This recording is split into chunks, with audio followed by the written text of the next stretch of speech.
We talked about Poincaré conjecture. There's a guy, he's Russian, Grigori Perelman.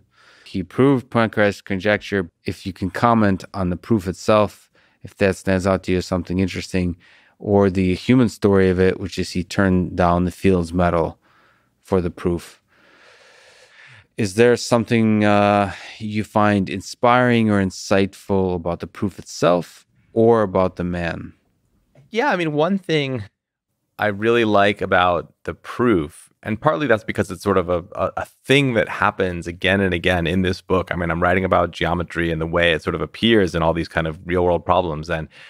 But it happens so often that the geometry you think you're studying is somehow not enough. You have to go one level higher in abstraction and study a higher level of geometry. And the way that plays out is that, Poincaré asks a question about a certain kind of three-dimensional object. Is it the usual three-dimensional space that we know, or is it some kind of exotic thing? And so, of course, this sounds like it's a question about the geometry of the three-dimensional space. But no, Perelman understands. And by the way, in a tradition that involves Richard Hamilton and many other people, like most really important mathematical advances, this doesn't happen alone. It doesn't happen in a vacuum. It happens as the culmination of a program that involves many people. Same with Wiles, by the way. I mean, we talked about Wiles, and I want to emphasize that starting all the way back with Kummer, who I mentioned in the 19th century, but Gerhard Frey and Maser and Ken Ribbit and like many other people are involved in building the other pieces of the arch before you put the keystone in. We stand on the shoulders of giants.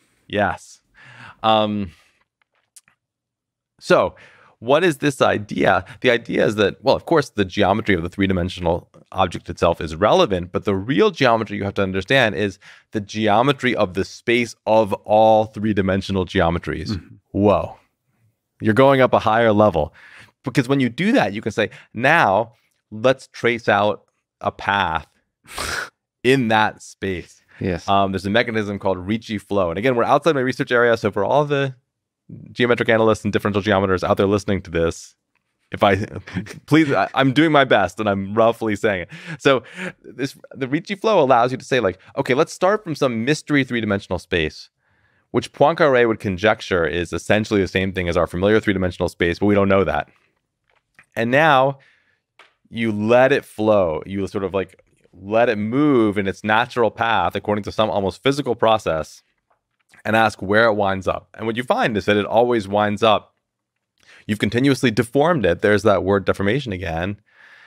And what you can prove is that the process doesn't stop until you get to the usual three-dimensional space. And since you can get from the mystery thing to the standard space by this process of continually changing and never kind of having any sharp transitions, then the original shape must have been the same as the standard shape. That's the nature of the proof. Now, of course, it's incredibly technical. I think, as I understand it, I think the hard part is proving that the favorite word of AI people, you don't get any singularities along the way.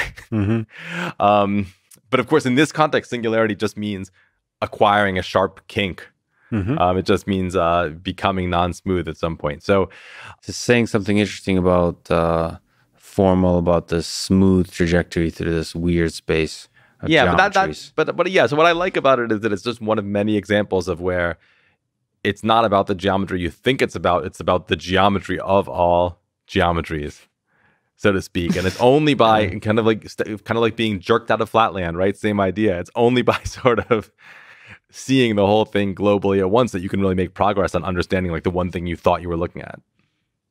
It's a romantic question, but what do you think about him turning down the Fields Medal? Is that just, are Nobel Prizes and Fields Medals just a cherry on top of the cake, and really math itself, the process of curiosity, of pulling at the string of the mystery before us, that's the cake, and then the awards are just icing? And clearly I've been fasting and I'm hungry, but but do you think it's tragic, or just a little curiosity that he turned down the medal? Well, it's interesting because on the one hand, I think it's absolutely true that, right, in some kind of like vast spiritual sense, like awards are not important, like not important the way that sort of like understanding the universe is important.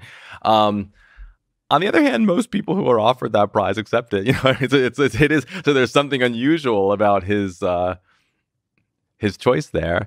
I wouldn't say I see it as tragic. I mean, maybe if I don't really feel like I have a clear picture of why he chose not to take it. I mean, he's not alone in doing things like this. People have sometimes turned down prizes for ideological reasons, but probably more often in mathematics. I mean, I think I'm right in saying that Peter Stolze like turned down sort of some big monetary prize because he just, you know, I mean, I think at some point you have plenty of money. And maybe you think it sends the wrong message about what the point of doing mathematics is. I do find that there's... But most people accept. You know, most people given a prize, most people take it. I mean, people like to be appreciated. But like I said, we're people. Yes. Not that different from most other people. But the important reminder that turning down the prize serves for me is not that there's anything wrong with the prize, and there's something wonderful about the prize, I think. The Nobel Prize is trickier because so many Nobel Prizes are given. First of all, the Nobel Prize often forgets many of the important people throughout history. Second of all, there's like these weird rules to it. That's only 3 people, and some projects have a huge number of people. And it's like this. I don't know. It doesn't kind of highlight the way science is done on some of these projects in the best possible way. But in general, the prizes are great. But what this kind of teaches me and reminds me is sometimes in your life, there'll be moments when the thing that you would really like to do, society would really like you to do, is the thing that goes against something you believe in, whatever that is, some kind of principle, and standing your ground in the face of that.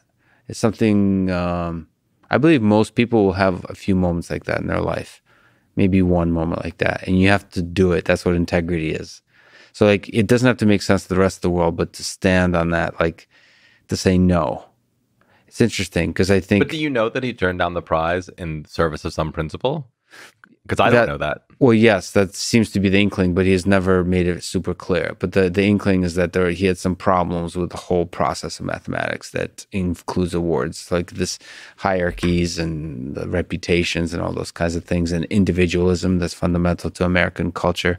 He probably, because he visited the United States quite a bit, that he probably, you know, it's like all about experiences. And he may have had, you know, some parts of academia, some pockets of academia can be less than inspiring perhaps sometimes because of the individual egos involved. Not academia, people in general, smart people with egos. And if you interact with a certain kinds of people, you can become cynical too easily. I'm one of those people that I've been really fortunate to interact with incredible people at MIT and academia in general, but I've met some assholes. And I tend to just kind of, when I run into difficult folks, I just kind of smile and send them all my love and just kind of go around. But for others, those experiences can be sticky. Like they can become cynical about the world when folks like that exist. So he may have become a little bit cynical about the process of science.